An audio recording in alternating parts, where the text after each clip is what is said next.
We're right here in Brisbane. Daisy Cousins is here in the studio with me as well. Bronwyn Bishop is in Sydney in the Sky News Centre. And Gideon Rosner, free man of Melbourne, joins us out of Victoria, the Socialist Republic of Victoria. Well, are you kind of free there, Gideon? I just want to check in.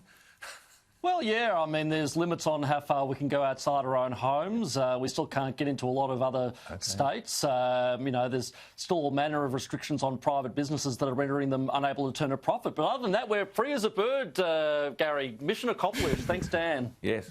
Yeah. Yeah, no, enjoy that. Enjoy that. Well, look, Daisy Cousins, we've only got, 55 minutes of this program left. But tell us, this whole US election, the president was pretty, he's pretty cheesed off, and I can understand that. He feels the whole thing's been stolen. It's an ugly look no matter what is the outcome now, isn't it?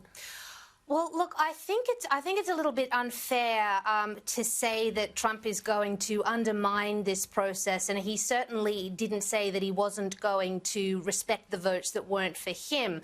The problem that the Republicans have, the issue they have, is that there have been very legitimate concerns raised in Pennsylvania and I believe Wisconsin and possibly Georgia of Republican poll watchers, which is people they bring in to, scrutinize the vote count. They have Democrats, Independents and Republicans, so it's very fair.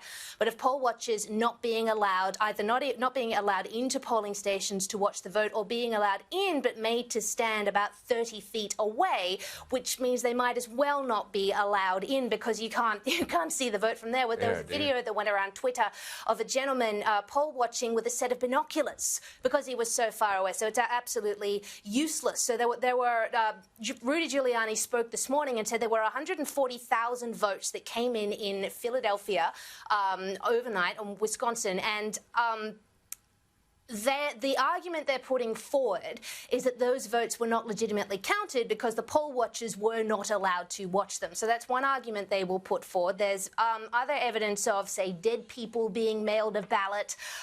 There are a lot of cases where entire states' worth of people are sent in unsolicited ballot, which, of course, if you're sending tens of millions of people unsolicited ballots, well, anyone can fill those out.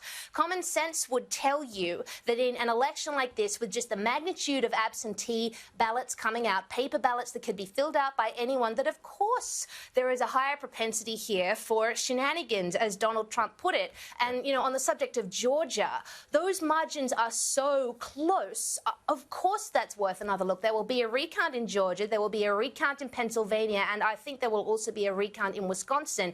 It is fair enough under the circumstances that this particular election gets a very close look.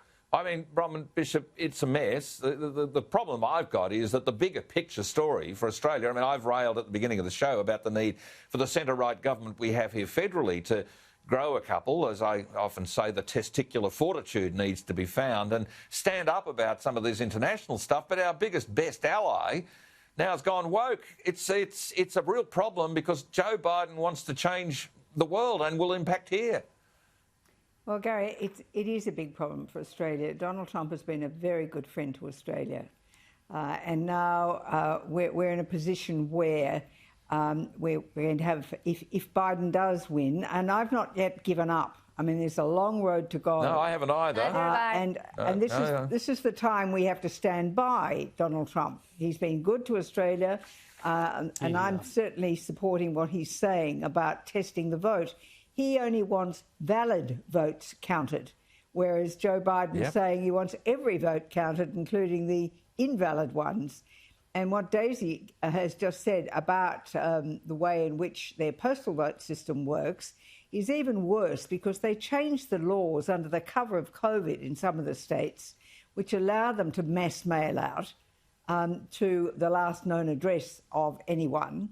And then they have the process of what's known as vote harvesting, where an operative can go along to a whole group of people or several smaller groups of people, collect their ballot papers and fill them out for and on their behalf, and then put them into the count. And there may or may not be postal markings or whatever. Now, as a campaigning member of the Liberal Party, I know one of the things we used to do was to train our scrutineers we'd have literally classes of them and what to watch for and what you had to do to ensure that the vote was, in fact, a legitimate vote.